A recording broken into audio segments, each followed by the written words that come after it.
My brother Jake, 32M, and I, 29F, inherited our childhood home from our parents, who passed away in a car accident about 8 months ago. I know. Not exactly the cheeriest way to start a story, but stick with me because this gets wild. The house isn't just any house. It's a beautiful 1920s craftsman-style home in what's now become a pretty desirable neighborhood. My great-grandfather built it with his own hands back in 1923, and it's been in our family ever since. We're talking 4 generations of family memories, holidays, first steps, graduation parties, you name it. The house has this incredible wraparound porch where my grandmother used to sit and shell peas every summer, and there's still a tree fort in the massive oak tree out back that my dad built for us when we were kids. When our parents died, they left the house to both Jake and me 50-50th. At first, we were both pretty torn up about what to do with it. Neither of us was living there at the time. I had my own apartment across town, and Jake had moved to the next state over for work about 3 years ago.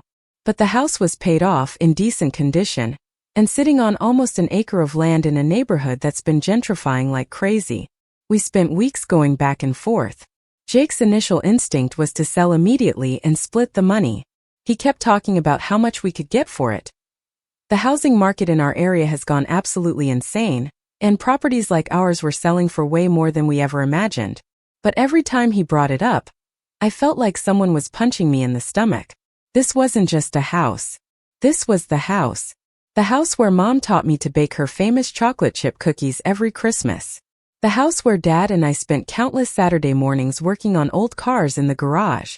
The house where Jake and I used to build blanket forts during thunderstorms. The house where our parents had their first dance at their wedding reception in the backyard. So about 4 months ago I made Jake an offer. I told him I wanted to buy out his half of the house. We got it appraised by 3 different professionals, and they all came back with valuations between $380,000 and $420,000. We settled on using the middle appraisal of $400,000, which meant I needed to come up with $200,000 to buy Jake out. Now I'm not rich. I work as a graphic designer for a mid-sized marketing firm, and while I make decent money, $200,000 isn't exactly pocket change for me. But I had some savings, a decent 401k that I could borrow against, and I'd already started talking to banks about getting a loan for the rest. Jake seemed totally on board with the plan. He said he was happy that the house would stay in the family, and that he'd rather sell to me than to some random stranger who might not appreciate what the place meant to us. We shook hands on it. We even drew up a simple agreement and both signed it, stating that I would purchase his 50% stake in the property for $200,000, with the sale to be completed within 6 months. That gave me time to get my financing in order and him time to figure out his next moves. I've been busting my ass for months to make this happen. I took on extra freelance projects, working nights and weekends. I sold my car and bought a cheaper used one. I even moved in with my friend Sarah temporarily to save on rent so I could put every penny toward buying the house. I meal prepped like a maniac, cut out all my subscriptions, stopped eating out entirely. I was living like a monk, but I was making it work. By my calculations, I was going to have the money ready about 3 weeks before our 6-month deadline. Last Tuesday, I was driving past the house on my way to meet a client nearby when I saw something that made my blood run cold. There was a coming soon real estate sign in the front yard. Not just any real estate sign. One of those fancy ones that investors use when they're planning to flip properties or tear them down for redevelopment. I pulled over and just stared at it for probably 10 minutes. My hands were shaking. I tried calling Jake immediately, but it went straight to voicemail. Called 3 more times. Nothing. So I did what any rational person would do. I went full-on detective mode. I looked up the real estate agent's name on the sign and found their website. Sure enough, there was our family home listed as prime development opportunity, with photos of the interior and everything. The listing described it as perfect for demolition and redevelopment, and mentioned the lot's potential for luxury condominiums. I felt like I was going to throw up. The listing had been active for 2 weeks. 2 fucking weeks. While I was working myself to death and eating ramen noodles every night to save money to buy this house from my brother, he had been secretly planning to sell it to developers who wanted to tear it down. I called Jake 17 more times that day. He finally answered around 9 p.m. "Hey sis, what's up? You seem to be blowing up my phone." I could barely speak. Jake, what the hell is going on? Why is there a real estate sign in front of our house? Long pause. Oh, that. Look, I can explain. Explain what? That you've been lying to me for months while I've been killing myself to come up with the money to buy you out? That you're planning to sell our family home to developers who want to tear it down? It's not like that, he said, and I could hear him getting defensive. I'm just exploring all my options. The investor made me an offer I couldn't ignore. What offer, Jake? What offer could possibly be better than the deal we already agreed on? Another pause. $500,000. Cash. Closing in 2 weeks. I felt like the world was spinning. $500,000? That's $100,000 more than our appraisal. Exactly. Don't you see? We could both walk away with way more money than we originally thought. You'd get $250,000 instead of keeping the house and paying me $200,000. You'd come out $450,000 ahead. I don't want the money, Jake. I was screaming at this point. I want the house. Our house. The house our great-grandfather built. The house where we grew up. The house where Mom and Dad. I couldn't even finish the sentence. I know you're emotional about this, he said in that condescending tone that's driven me crazy since we were kids, but you need to think practically. This is life-changing money for both of us. We had an agreement. Agreements can be modified if better opportunities come along. That's just business. This isn't business, Jake. This is our family. But he'd already hung up. I didn't sleep that night. I just lay in Sarah's guest bed staring at the ceiling, feeling like my entire world was crumbling.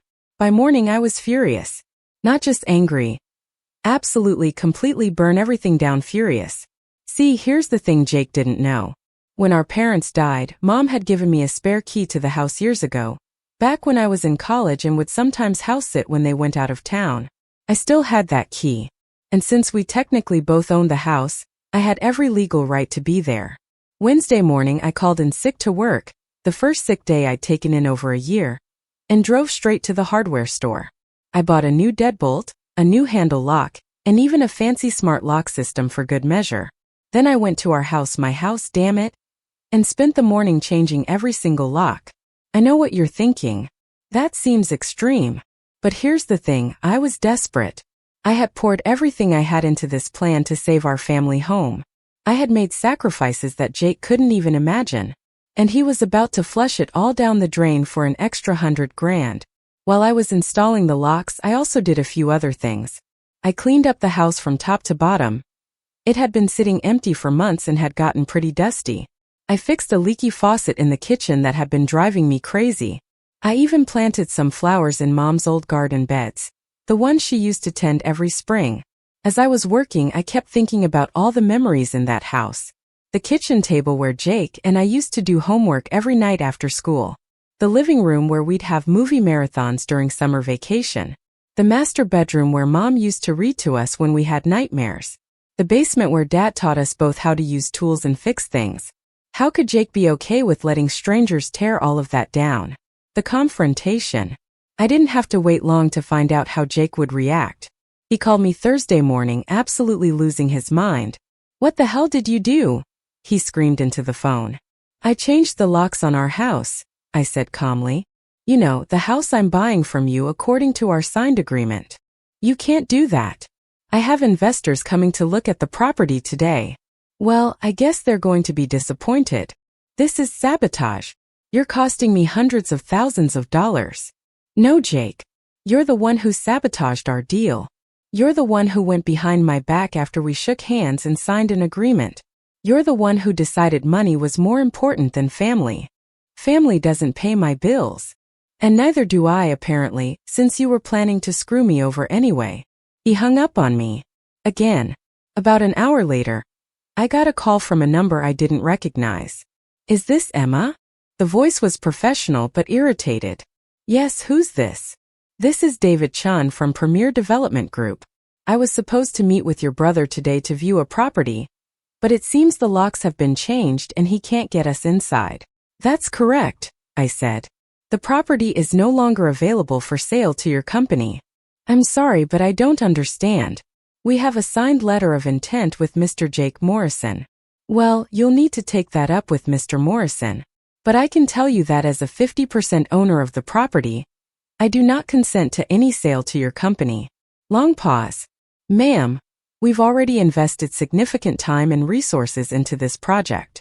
We've had architects draw up preliminary plans, we've secured financing. I'm very sorry for your inconvenience, but again, you'll need to discuss this with my brother. He wasn't happy, but what could he do? I owned half the house and I wasn't selling. By Thursday evening, my phone was ringing off the hook. Apparently, Jake had called in the cavalry, our entire extended family. The first call was from our Aunt Linda, Mom's sister. Emma, honey, Jake told me what happened. Don't you think you're being a little unreasonable? Unreasonable? Aunt Linda, we had an agreement. I've been working my ass off for months to buy his half of the house, and he went behind my back to sell it to developers. But sweetheart, it's so much more money. Your mother would want you both to be financially secure. Mom would want the house to stay in the family. You know how much that place meant to her. Houses are just buildings, honey. Family is what matters. Then why is Jake willing to screw over family for money? That conversation didn't go well. Next was Uncle Bob, Dad's brother. Emma, I'm disappointed in you. Jake says you're being vindictive and emotional. Uncle Bob, would you sell Grandpa's farm to developers who wanted to tear it down? That's different. The farm is still productive. How is it different? Both properties have been in our families for generations. Both have sentimental value. You can't eat sentimental value, Emma. And you can't rebuild memories, Uncle Bob. Strike two. Then came the call I was dreading most. Grandma Morrison, Dad's mom. She's 89 years old and the family matriarch. When Grandma speaks, everyone listens. Emma dear, come see me tomorrow. We need to talk. Grandma, Tomorrow dear. 2 o'clock. She hung up. When Grandma summons you, you go. Friday afternoon, I drove to Grandma's assisted living facility with my stomach in knots. Grandma Morrison is this tiny woman who stands maybe 5 feet 2 inches on a good day, but she has this presence that can fill a room. She was sitting in her usual chair by the window when I arrived, still sharp as a tack at 89. Sit down, Emma, she said without preamble. I sat. Jake came to see me yesterday. He told me his side of the story. Now I want to hear yours. So I told her everything. About the agreement we'd made. About how hard I'd been working to save the money. About finding out he'd been secretly negotiating with developers. About changing the locks. She listened without interrupting, occasionally nodding or making little sounds. When I finished, she was quiet for a long time. Finally, she spoke. You know, that house was my first home with your grandfather after we got married. We lived there for 5 years before we bought our own place. Your father took his first steps in that living room. I taught your mother how to make my apple pie recipe in that kitchen. I felt tears starting to well up. But Emma, she continued, I also understand why Jake wants to sell. He's got student loans, a mortgage on his own house, credit card debt from when he was unemployed last year. This money would change his life. But Grandma, we had an agreement. She held up her hand. I'm not finished. What Jake did was wrong. Going behind your back, breaking his word. That's not how we raised him. Your grandfather would be ashamed. I nodded, not trusting myself to speak. But what you did wasn't right either, dear. Changing the locks, blocking the sale. That's not how we solve family problems. Then what was I supposed to do? Let him sell our family home to developers. Grandma was quiet again, looking out the window at the parking lot. You know, she said finally, your grandfather and I faced a similar situation once. His brother wanted to sell the family farm after their parents died, but your grandfather wanted to keep it. They fought about it for months, said terrible things to each other. What happened? Your grandfather bought out his brother's share, just like you're trying to do. But his brother felt cheated because land values had gone up since their parents' death. And your grandfather couldn't afford to pay market value. So what did they do? They didn't speak for 15 years. Your grandfather's brother missed your father's birth, his first steps, his graduation. He missed our wedding anniversary parties, Christmas dinners, Easter celebrations. All because of money and pride. I felt a chill run down my spine. When his brother was dying of cancer, he called your grandfather. Do you know what he said? I shook my head. He said, I wish we'd never fought over that damn farm. I wish I'd just taken whatever you could afford to pay me. Because in the end, Emma, family is all we have. The farm was sold to strangers after your grandfather died anyway. But those 15 years of not talking, those can never be gotten back. I was full on crying now. So what are you saying, Grandma? That I should just let Jake sell the house. I'm saying you need to find a solution that doesn't destroy your family in the process. Because winning this fight won't mean much if you lose your brother. I left Grandma's feeling more confused than ever. Part of me was still furious at Jake for what he'd done. But another part of me was terrified that we were headed down the same path as my grandfather and his brother. That night I couldn't sleep again.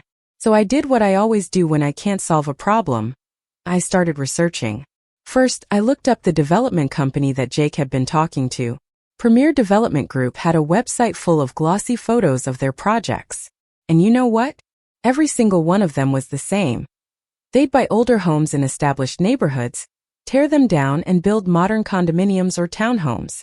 I spent hours looking at before and after photos of their developments. Beautiful historic homes reduced to rubble, replaced by generic-looking condos with names like The Residences at Maple Grove or Sunset Point Luxury Living. My stomach turned thinking about our family home meeting the same fate. But then I started digging deeper into the company itself.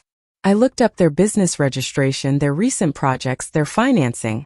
And that's when things got interesting.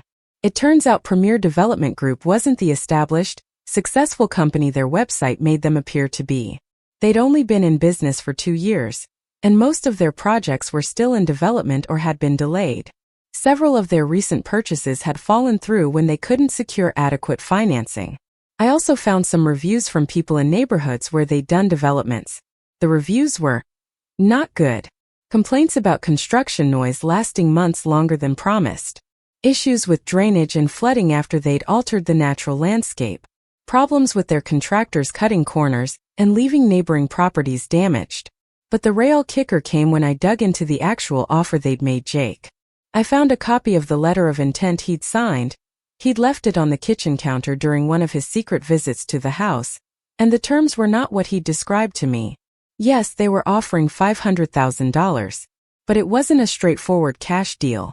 It was structured as $100,000 upfront, with the remaining $400,000 to be paid upon successful completion of development project and sale of units.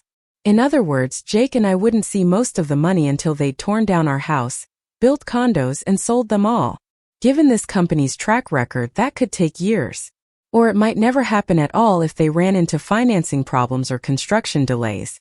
I also found a clause buried in the fine print stating that if the development project was canceled for any reason, Premier Development would only be obligated to pay a cancellation fee of $25,000 total for both of us.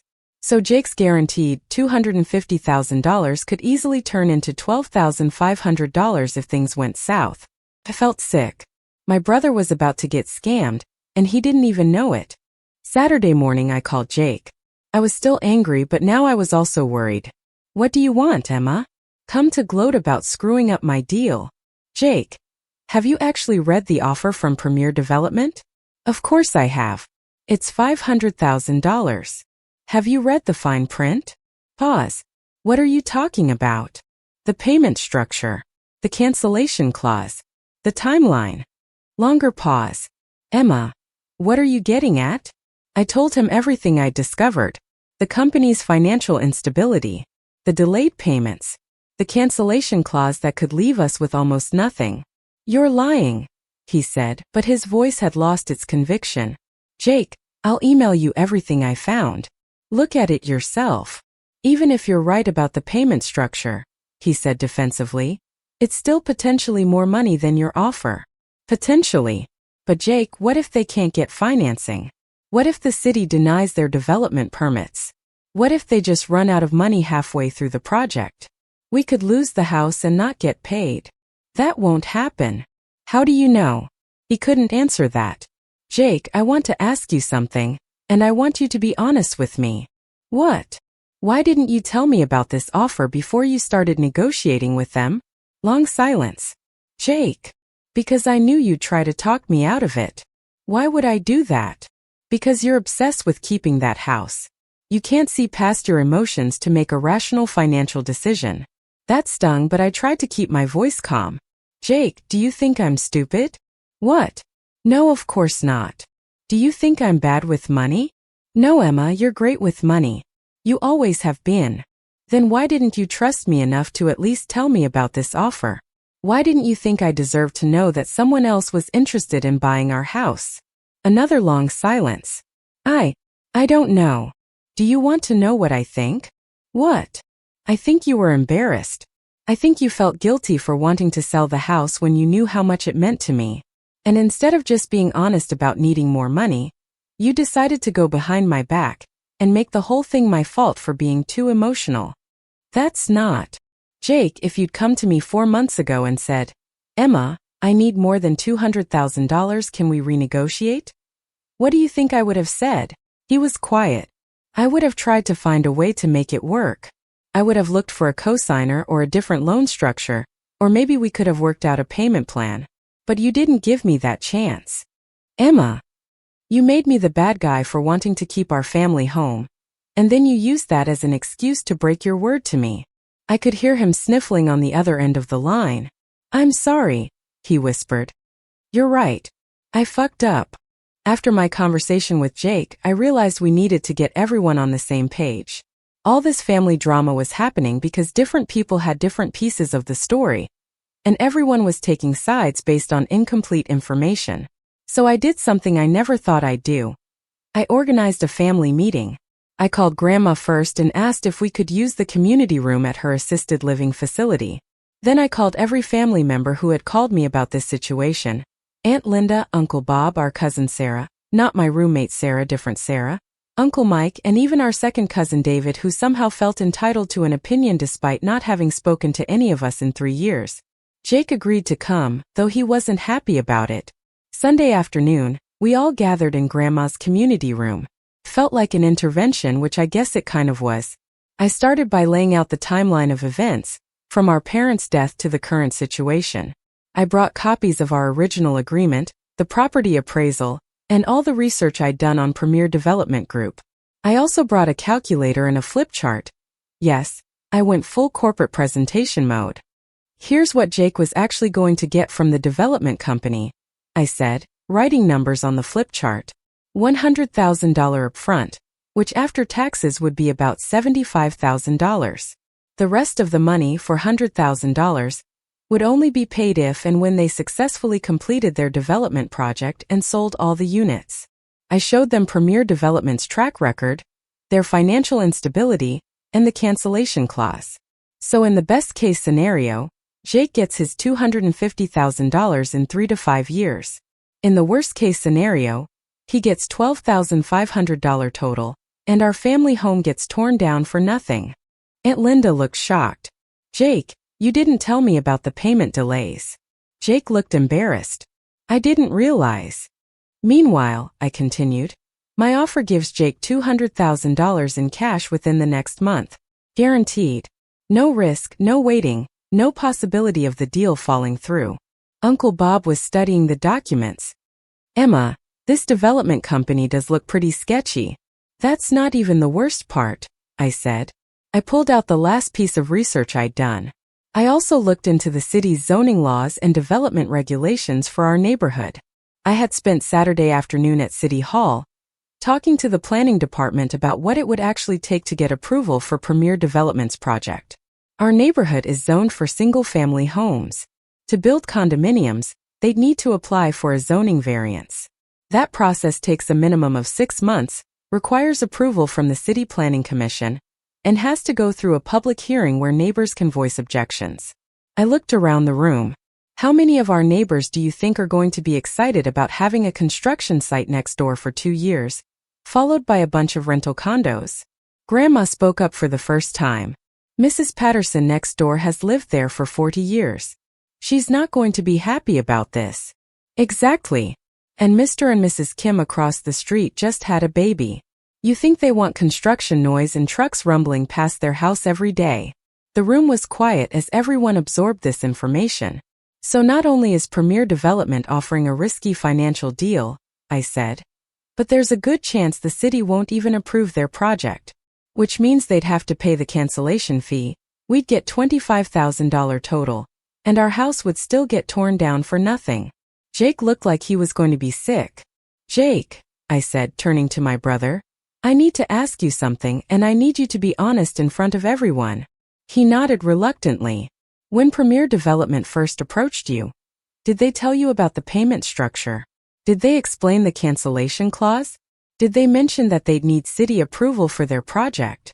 No, he said quietly. They just said $500,000 cash deal, close in 2 weeks. So they lied to you. I guess so. Aunt Linda reached over and patted Jake's hand. Honey, it sounds like you almost got scammed. But Emma, Uncle Bob said, even if Jake accepts your deal, how do you know you'll be able to get the financing you need? That was actually a fair question and one I was prepared for. I've already been pre-approved for a $150,000 home equity loan, using my condo as collateral. I have $35,000 in savings, and I can borrow $15,000 from my 401k without penalties. That gets me to $200,000. I pulled out a folder full of bank statements and loan documents. I've been working on this for months. The financing is solid. Grandma looked impressed. You've really thought this through, haven't you? Grandma, this house is the most important thing in the world to me. Of course I've thought it through. Jake was staring at the floor. Emma, I'm so sorry. I almost threw away our family home for what basically amounts to a Ponzi scheme. The important thing is that we figured it out before it was too late, I said. But Uncle Mike, who hadn't spoken yet, raised his hand. I hate to be the voice of doom here, but what if something happens to Emma? What if she loses her job or gets sick, or can't make the payments on all these loans she's taking out? Then we lose the house anyway. It was another fair point, and one that had been keeping me up at night. That's a risk, I admitted. But Uncle Mike, I've run the numbers 100 times. Even if I lost my job tomorrow, I could afford the payments for at least 18 months using my emergency fund. And I'm young and healthy and work in a stable industry. I'm not planning on anything happening to me. But plans don't always work out, he said gently. You're right. But the alternative is definitely losing the house. At least this way we have a chance to keep it in the family. Cousin Sarah, the family one, not my roommate, spoke up. What if we all chipped in? Like, what if the family helped Emma with the down payment or something? I was touched by the offer, but I shook my head. That's really sweet, Sarah. But I don't want anyone else to be financially responsible for this. This is my choice, and if it goes bad, I want it to be my problem. But Emma, Aunt Linda said, if you're taking on all this debt to buy the house, what happens if you want to sell it someday? What if you get married and your husband wants to live somewhere else? What if you have kids and need a bigger house? I had thought about this too. If I ever need to sell the house, I'll offer Jake the right of first refusal to buy back his half at whatever the fair market value is at that time. And if he doesn't want it or can't afford it, then we'll sell it together and split the proceeds. Jake looked up. Really? You do that? Jake, I'm not trying to cheat you out of anything. I just want to keep the house in our family. If circumstances change and I can't keep it anymore, then we'll deal with that when it happens. The room was quiet again as everyone processed everything I'd said. Finally, Grandma spoke. It sounds like Emma has done her homework. Jake, what do you think? Jake was quiet for a long time. Then he looked at me with tears in his eyes. Emma, I've been such an idiot. I almost sold our family home to scam artists because I was too proud to admit that I needed more money than we originally agreed on. Jake. No, let me finish. You've been working your ass off for months to make this deal work, and I repaid you by going behind your back and lying to you. You had every right to change those locks. Hell, you had every right to tell me to go to hell. He wiped his eyes. I want to accept your deal. I want you to buy my half of the house. And Emma. Yeah. I'm sorry. I'm really, really sorry. I started crying too. I'm sorry I changed the locks without talking to you first. I was just so scared and angry, Anne. You don't need to apologize for anything, he said. I broke my word to you. Everything that happened after that was my fault. Grandma dabbed at her eyes with a tissue. Well, I think that settles it then. But Uncle Bob raised one more concern. What about Premier Development? Won't they be angry that the deal fell through? Could they cause problems? I had actually thought about this too. I looked into it. Since we never signed anything with them, Jake only signed a non-binding letter of intent. They don't have any legal recourse. They can't force us to sell. But they invested time and money into this project, Aunt Linda said. That was their choice, I said. They made an offer on a property they didn't have under contract, without doing proper due diligence on the zoning requirements. That's bad business on their part. Jake nodded. Emma's right. I never gave them an exclusive listing agreement or anything. The letter of intent I signed specifically said either party could back out at any time before signing a purchase agreement. So we're in the clear legally? Uncle Mike asked. We're in the clear, I confirmed. And just like that, the family drama was over. Well, mostly. The aftermath. The next few weeks were a whirlwind of paperwork, bank appointments, and legal documents. True to my word, I had the $200,000 ready 3 weeks ahead of our original 6-month deadline. Jake was incredibly helpful throughout the process. He even insisted on paying for the lawyer to draw up the deed transfer, saying it was the least he could do after everything he'd put me through. Premier Development Group was not happy when Jake called to officially withdraw from their deal. David Chan, the guy I talked to on the phone, got pretty nasty and threatened to sue Jake for damages and lost profits. But when Jake forwarded him a copy of the letter of intent showing that either party could withdraw at any time, Chan went quiet. I later found out through a friend who works in real estate that Premier Development Group went out of business about 6 months later. Apparently, they'd been operating on borrowed time and borrowed money, and when several of their deals fell through, not just ours, they couldn't stay afloat. Jake and I dodged a major bullet. But the most surprising aftermath was how much closer Jake and I became. The whole experience forced us to have conversations we probably should have had months earlier. And it made us both realize how much we'd been taking our relationship for granted. Jake started visiting more often, sometimes just to hang out at the house and remember old times. He even helped me with some of the renovation projects I'd been planning. Turns out my brother is pretty handy with a paintbrush. We also started having monthly family dinners at the house, rotating who does the cooking. Grandma comes when she's feeling up to it, and she always tells stories about the old days that Jake and I had never heard before. The house itself is doing great. I've been slowly working my way through a list of repairs and improvements, mostly DIY projects that I do on weekends. I converted the spare bedroom into a home office, which has been perfect for my freelance work. I also finally fixed that damn leaky faucet that had been driving me crazy for years. Financially, it's been tight but manageable. I'm basically living paycheck to paycheck for the first time in my adult life, but I'm making all my payments and building equity in a property I love. And honestly, there's something satisfying about every mortgage payment, knowing that it's going toward keeping our family home in the family. But here's where the story gets really interesting, and where my revenge turned into something I never could have planned. About 6 months after I'd officially bought Jake out, I was working in my new home office when I got a knock on the door. It was Mrs. Patterson, our 78-year-old neighbor who's lived next door for 40 years. Emma, dear, do you have a minute? She asked. I wanted to talk to you about something. I invited her in and made us some tea. Mrs. Patterson had always been sweet to Jake and me when we were kids, but we'd never been particularly close.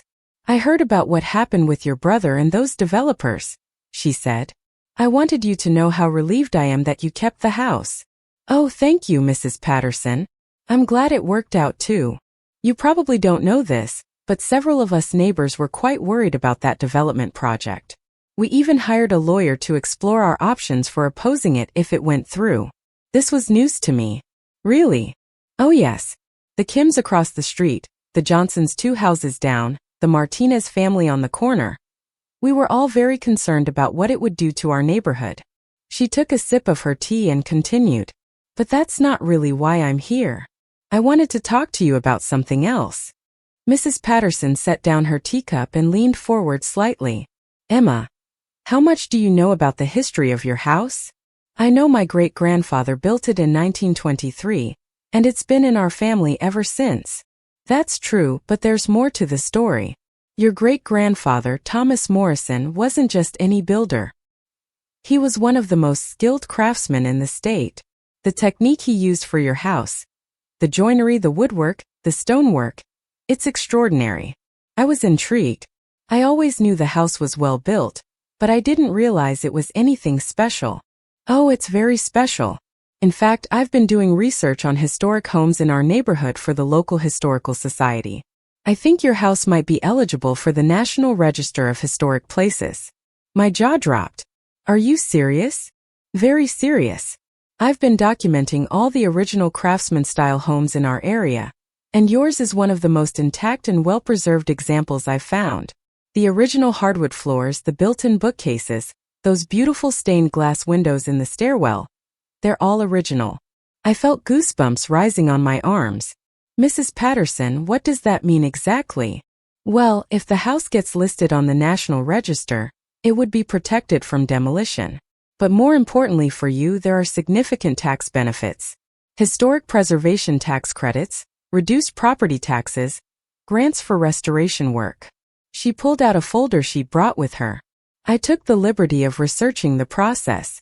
It would require a formal application and documentation of the house's historic significance, but I think you have a very strong case. I spent the next hour looking through Mrs. Patterson's research. She had old photographs of the house from the 1920s and 1930s, city records showing my great-grandfather's building permits, even an old newspaper article from 1924 about the exceptional craftsmanship of Thomas Morrison's residential work. Mrs. Patterson, this is incredible. Why didn't anyone in my family know about this?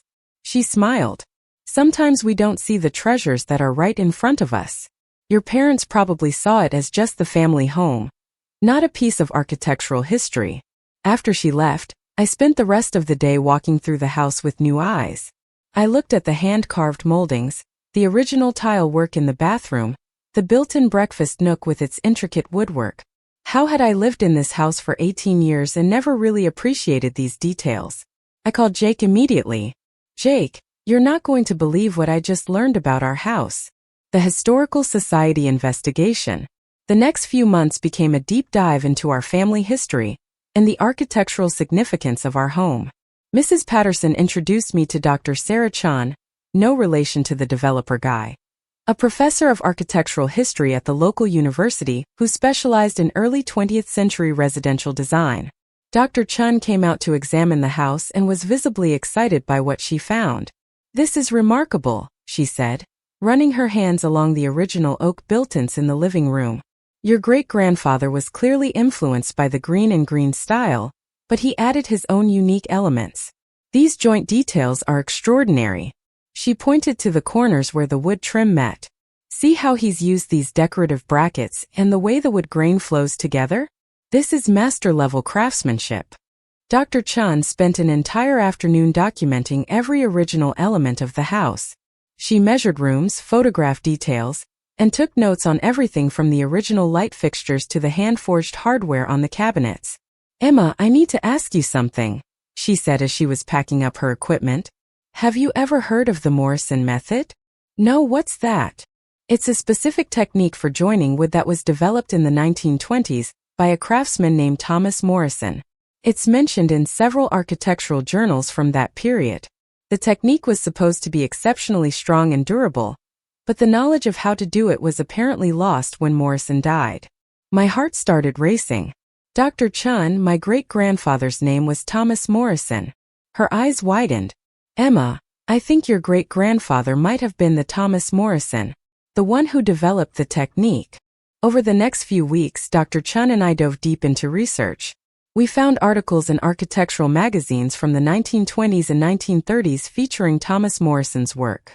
We discovered that he built houses for several prominent families in the area, and that his techniques were studied and admired by other craftsmen of his era. But here's the kicker. Our house wasn't just built by Thomas Morrison. It was his masterwork. According to a 1925 article in American Craftsman magazine, Thomas built our house as a showcase of all his techniques, intending it to be a model home that other builders could study. Emma, Dr. Chan said, showing me the magazine article, your house is basically a textbook of 1920s craftsmanship techniques. It's like living in a museum. The article included detailed photographs of our house, both exterior and interior shots. I recognized every room, even though they'd been photographed nearly a century ago. The house looked almost identical to how it looked today. Your family has maintained this house beautifully, Dr. Chun continued. Most homes from this period have been significantly altered over the years, but yours still has almost all of its original elements intact. With Dr. Chen's help, I began the process of applying to have our house listed on the National Register of Historic Places. The application was incredibly detailed. We had to document every aspect of the house's history, architecture, and cultural significance. The process took months, but it was fascinating. I learned things about my great-grandfather that my own father had never known. Thomas Morrison had apparently been quite famous in craftsman circles, and our house had been featured in architecture publications across the country.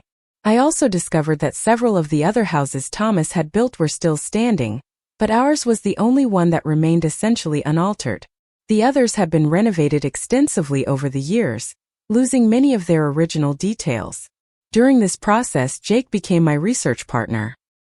He was as amazed as I was by our family history, and he threw himself into helping with the application. He even took time off work to help me scan hundreds of historical documents and photographs. "Emma," he said one evening as we were working on the application, "I can't believe I almost let developers tear this place down. I would have destroyed a piece of architectural history." Jake, you didn't know. None of us knew. But still, this house isn't just our family home. It's apparently an important piece of American craftsmanship history, and I almost sold it to people who wanted to turn it into generic condos. The guilt in his voice was obvious, but I'd long since forgiven him for the whole development company fiasco. If anything, his mistake had led us to discover the true value of what we'd inherited. The approval. 8 months after we submitted our application, I got the call I'd been waiting for. Our house had been approved for listing on the National Register of Historic Places.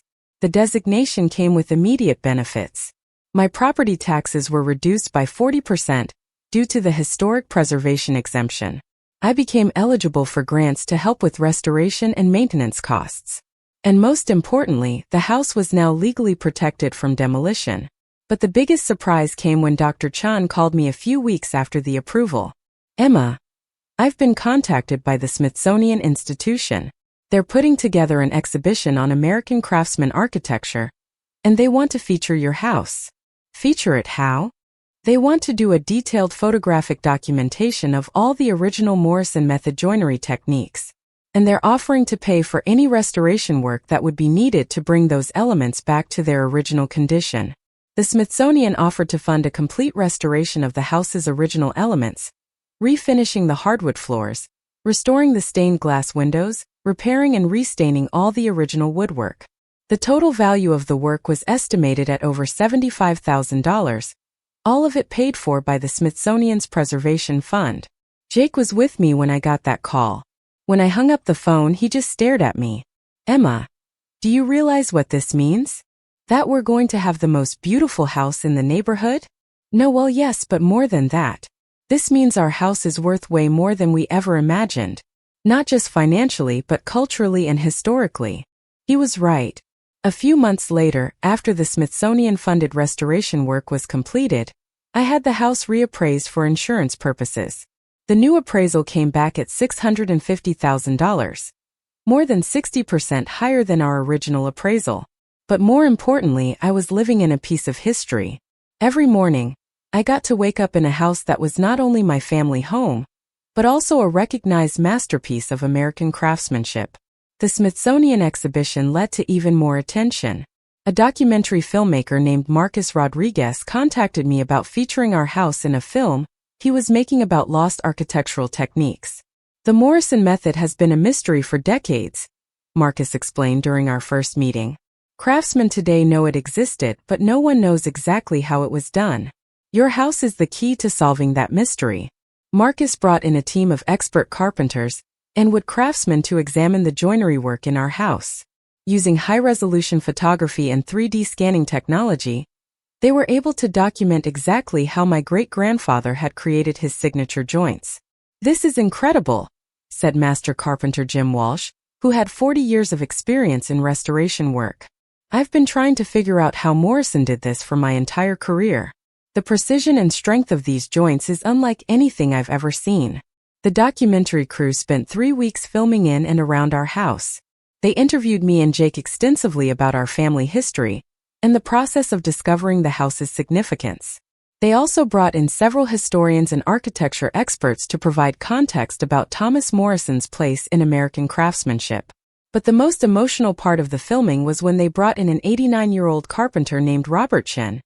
Apparently everyone in this story is named Chan, which is just a weird coincidence.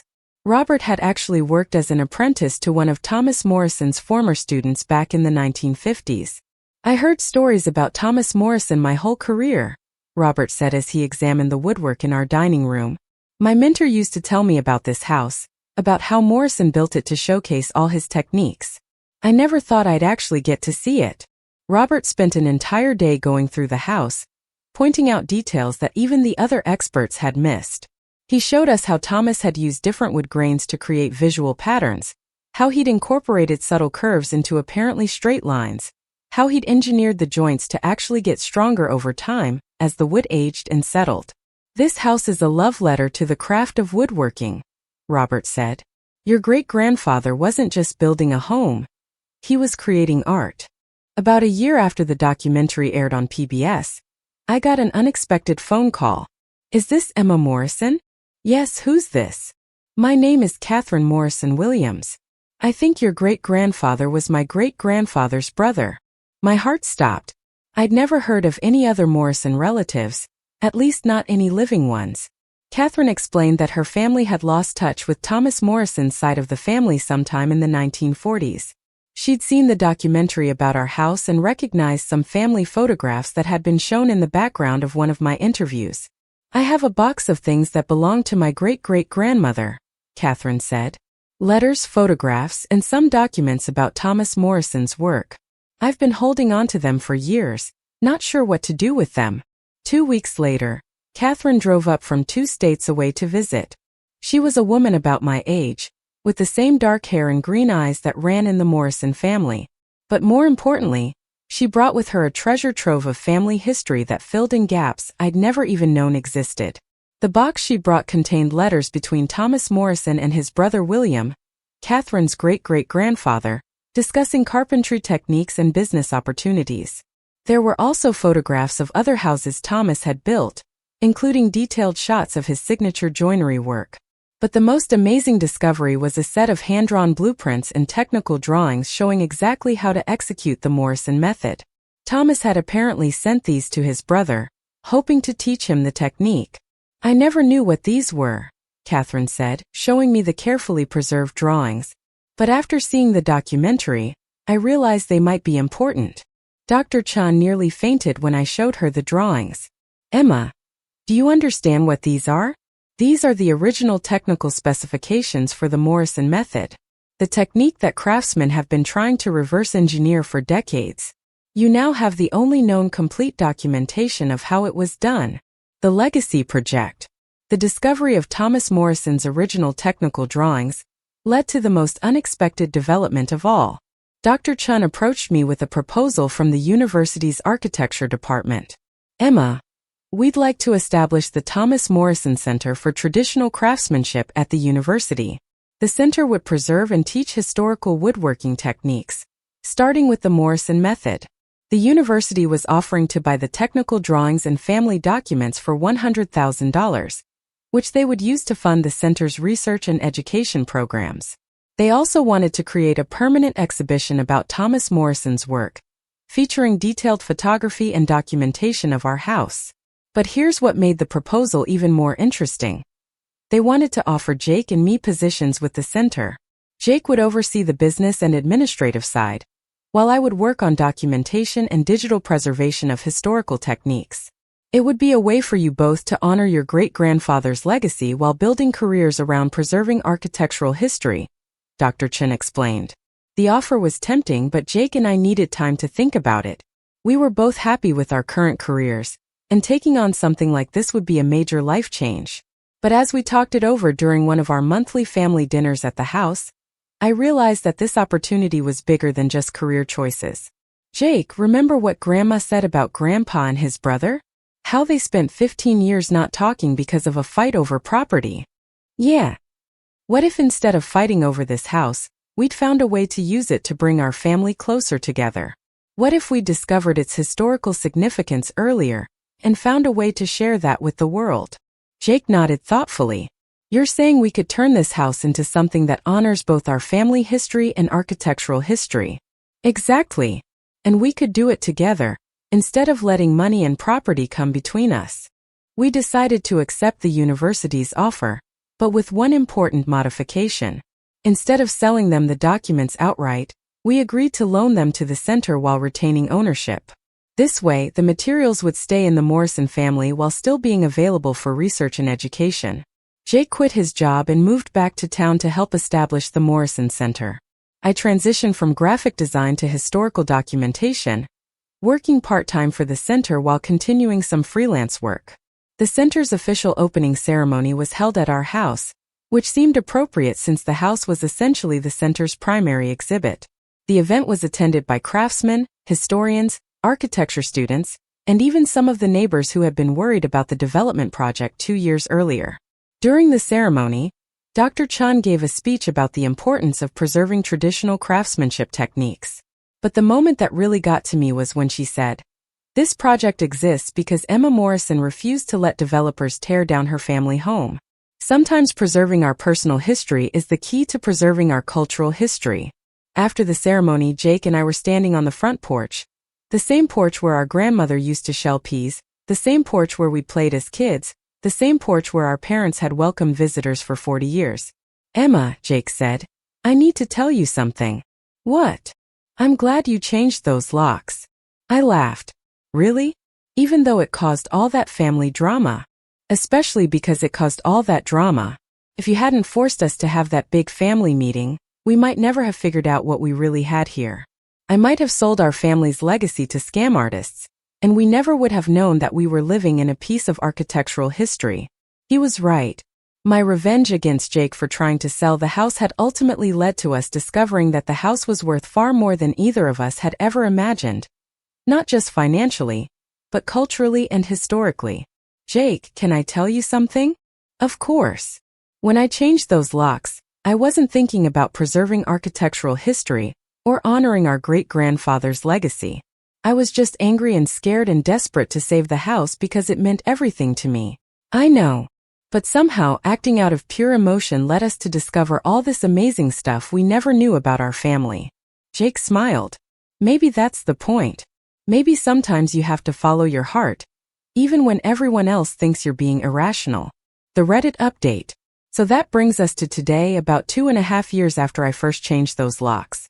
The Thomas Morrison Center for Traditional Craftsmanship is thriving, with students coming from around the country to learn historical woodworking techniques. The documentary about our house won an Emmy, and it's been featured in architecture courses at universities across the country. Jake and I work together every day, and our relationship is stronger than it's ever been. We've also reconnected with Catherine Morrison Williams and discovered several other Morrison relatives we never knew existed.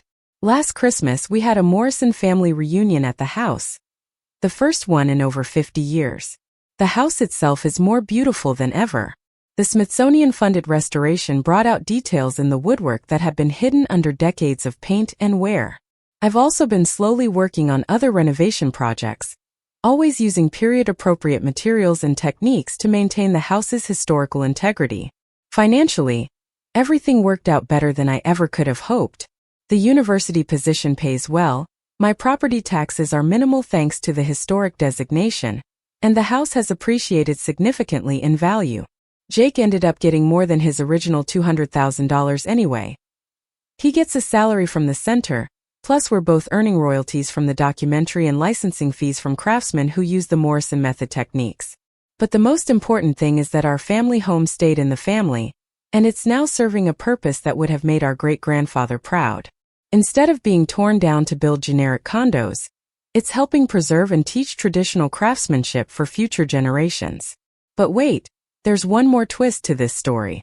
Last month I got a call from a real estate agent. "Ms. Morrison, I'm calling on behalf of a client who's very interested in purchasing your property. They're prepared to make a substantial offer." My heart sank. After everything we'd been through, someone else was trying to buy our house? I appreciate the call, but the house isn't for sale. My client is prepared to offer $1.2 million, cash, closing within 30 days. I nearly dropped the phone. $1.2 million? That was 3 times what our original appraisal had been. Who is your client? I asked. I can't reveal that information without your agreement to consider the offer, but I can tell you they're very interested in preserving the house's historical character. I told the agent I'd think about it and hung up. Then I immediately called Jake. Jake, you're not going to believe this. After I told him about the offer, he was quiet for a long time. Emma, that's an insane amount of money. I know. We could both retire. We could travel, start our own businesses, buy houses anywhere we wanted. I know. What are you thinking? I'm thinking that some things are more important than money. Jake laughed.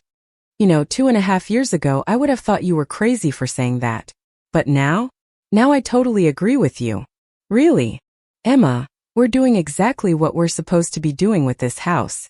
We're preserving it, sharing it with the world, and using it to honor our family's legacy. Why would we give that up for money? We decided not to even meet with the mysterious buyer. Instead, I called the agent back and told him the house wasn't for sale at any price. But ma'am, you haven't even heard the full offer. My client is also prepared to. I'm sorry, but no. This house isn't about money. It's about family and history, and preserving something important for future generations. After I hung up, I realized that Jake and I had both completely changed our perspectives over the past few years. He'd gone from being willing to sell to developers for quick cash to turning down over $1 million to preserve our family legacy. And I'd gone from desperately scraping together money to buy him out to confidently turning down life-changing amounts of money without even considering it. So, was I the asshole for changing the locks on my brother and sabotaging his deal with the developers? Looking back now, I honestly don't think it matters. What started as a family fight over money and property turned into something much bigger and more meaningful. If I hadn't changed those locks, Jake would have sold the house to Premier Development Group, who probably would have taken his money and then gone bankrupt before completing their project. Our family home would have been demolished for nothing, and we never would have discovered that we were living in an architectural masterpiece. Instead, by following my emotions and refusing to let go of something that meant everything to me, we ended up preserving a piece of American craftsmanship history. We strengthened our family relationships. We built new careers doing work that we're passionate about. And we created a legacy that will benefit future generations of craftsmen and historians. Sometimes being unreasonable and emotional leads to better outcomes than being practical and rational. Sometimes the thing that seems like petty revenge turns out to be the exact right thing to do for reasons you never could have imagined. I'm not saying everyone should go around changing locks on their family members, but I am saying that sometimes it's worth fighting for the things that matter to you, even when everyone else thinks you're being irrational. Because you never know what you might discover in the process.